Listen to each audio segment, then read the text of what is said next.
बैद्यनाथ ज्योतिर्लिंग 9वां स्थान पर झारखंड के देवघर में स्थित है। देवघर का अर्थ है देवताओं का घर। बैद्यनाथ ज्योतिर्लिंग को स्थानीय रूप से बैद्यनाथ धाम के नाम से भी जाना जाता है और साथ में शक्तिपीठ भी है। श्री शिव महापुराण की कोटि रुद्र संहिता में श्री वैद्यनाथ ज्योतिर्लिंग की कथा इस प्रकार है। इस ज्योतिर्लिंग का संबंध रावण से है। रावण भगवान शिव का परम भक्त था। एक समय वह कैलाश पर्वत पर भक्तिभाव पूर्वक भगवान शिव की आराधना कर रहा था। बहुत दिनों तक आराधना करने पर भी जब भगवान शिव उस पर प्रसन्न नहीं हुए, तब वह पुनः दूसरी विधि से तप साधना करने लगा। राक्षस कुल भूषण रावण ने अपने पास शिव जी को स्थापित कर गड्ढे में अग्नि की स्थापना करके हवन आहुतियां प्रारंभ कर दिया। तब के लिए उसने कठोर संयम नियम को धारण किया। वह गर्मी के दिनों में 5 अग्नियों के बीच में बैठकर पंचाग्नि सेवन करता था, तो वर्षाकाल में खुले मैदान में चबूतरे पर सोता था और शीतकाल सर्दियों के दिनों में गले के बराबर जल के भीतर खड़े होकर साधना करता था। इन 3 विधियों के द्वारा रावण की तपस्या चल रही थी। इतने कठोर तप करने पर भी भगवान महेश्वर उस पर प्रसन्न नहीं हुए। ऐसा कहा जाता है कि दुष्ट आत्माओं द्वारा भगवान को रिझाना बड़ा कठिन होता है। कठिन तपस्या से जब रावण को सिद्धि नहीं प्राप्त हुई, तब रावण अपना एक सिर काटकर शिव जी की पूजा करने लगा। वह शास्त्र विधि से भगवान की पूजा करता और उस पूजन के बाद अपना एक मस्तक काटता तथा भगवान को समर्पित कर देता था। इस प्रकार क्रमशः एक के बाद एक उसने अपने 9 मस्तक काट डाले। जब वह अपना अंतिम 10वां मस्तक काटना ही चाहता था, तब तक भक्तवत्सल भगवान महेश्वर उस पर संतुष्ट और प्रसन्न हो गए। उन्होंने साक्षात प्रकट होकर रावण के सभी मस्तकों को स्वस्थ करते हुए उन्हें पूर्ववत जोड़ दिया।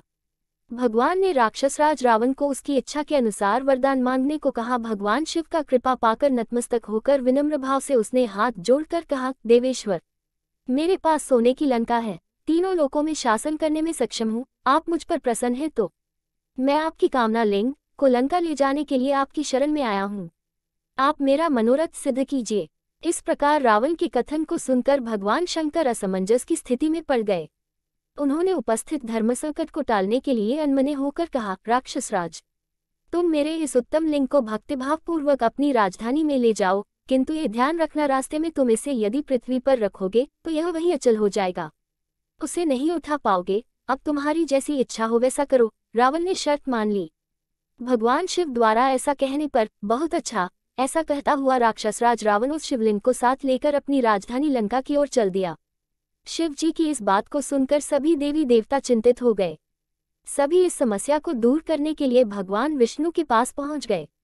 भगवान विष्णु ने इस समस्या के समाधान के लिए एक लीला रची।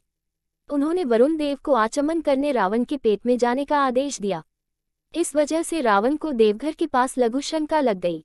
रावण को समझ नहीं आया क्या करे। तभी उसे बैजू नाम का ग्वाला दिखाई दिया।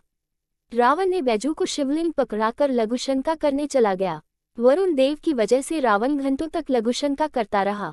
बैजू रूप में भगवान विष्णु ने मौके का फायदा उठाते हुए शिवलिंग वहीं रख दिया। वह शिवलिंग वहीं स्थापित हो गया। इस वजह से इस जगह का नाम बैजनाथ धाम पड़ गया। जब शिवलिंग लोक कल्याण की भावना से वहीं स्थिर हो गया, तब निराश होकर रावण अपनी राजधानी की ओर चल दिया। उसने राजधानी में पहुंचकर शिवलिंग की सारी घटना अपनी पत्नी मंदोदरी से बताई। देवपुर के इंद्र आदि देवताओं और ऋषियों ने लिंग संबंधी समाचार को सुनकर आपस में परामर्श किया और वहां पहुंच गए। भगवान शिव में अटूट भक्ति होने के कारण उन लोगों ने अतिशय प्रसन्नता के साथ शास्त्र विधि से उस लिंग की पूजा की। सभी ने भगवान शंकर का प्रत्यक्ष दर्शन किया। प्रत्यक्षतम तदा दृष्ट्वा प्रतिष्ठाप्य च तिसुरा वैद्यनाथेति संप्रोच्य नत्वात् नत्वा दिव्ययु। इस प्रकार रावण की तपस्या के फलस्वरूप श्री वैद्यनाथेश्वर ज्योतिर्लिंग का प्रादुर्भाव हुआ, जिसे देवताओं ने स्वयं प्रतिष्ठित कर पूजन किया। जो मनुष्य श्रद्धा भक्ति पूर्वक भगवान श्री वैद्यनाथ का अभिषेक करता है, उसका शारीरिक और मानसिक रोग अतिशीघ्र नष्ट हो जाता है। इसलिए वैद्यनाथ धाम में रोगियों व दर्शनार्थियों की विशेष भीड़ दिखाई पड़ती है। 52 शक्तिपीठों में माता सती की कहानी इस प्रकार है। जो झारखंड में स्थित देवघर पर माता सती का हृदय गिरा था। दरअसल वेदों में वर्णित है कि राजा दक्ष के महायज्ञ में शिव को नहीं बुलाए जाने पर माता सती रुष्ट हो गई थी और अग्निकुंड में खुद को समाहित कर लिया था, जिसके बाद भगवान शिव क्रोधित हो गए थे और माता सती के मृत शरीर को अपने कंधे पर लेकर तांडव करने लगे थे। शिव के इस क्रोध से प्रलय आ जाता। ऐसे में भगवान विष्णु के चक्र से सती के शरीर के टुकड़े टुकड़े कर दिए गए। जहां जहां भी शरीर का हिस्सा गिरा वह शक्तिपीठ कहलाया। देवघर बैद्यनाथ धाम में माता का हृदय कटकर गिरा था, इसलिए इसे शक्तिपीठ भी कहते हैं। शिव और शक्ति पीठ एक साथ विराजमान। बाबा बैद्यनाथ मंदिर विश्व का एकमात्र शिवालय है जहां पर शिव और शक्ति पीठ एक साथ विराजमान है। यही कारण है कि इसे शक्तिपीठ और हृदय पीठ भी कहते हैं। ऐसा माना जाता है कि इस नगरी में आने से शिव और शक्ति दोनों का आशीर्वाद मिलता है। पुरोहित बताते हैं कि यहाँ पहले शक्ति स्थापित हुई, उसके बाद शिवलिंग की स्थापना हुई है। भगवान भोले का शिवलिंग सती के ऊपर स्थित है, इसलिए इसे शिव और शक्ति के मिलन स्थल के रूप में भी जाना जाता है। भारत के पर्यटन स्थलों की जानकारी मिलती रहे, इसके लिए आप हमारे चैनल को सब्सक्राइब, लाइक, शेयर कर हमें मोटिवेट जरूर करें। धन्यवाद।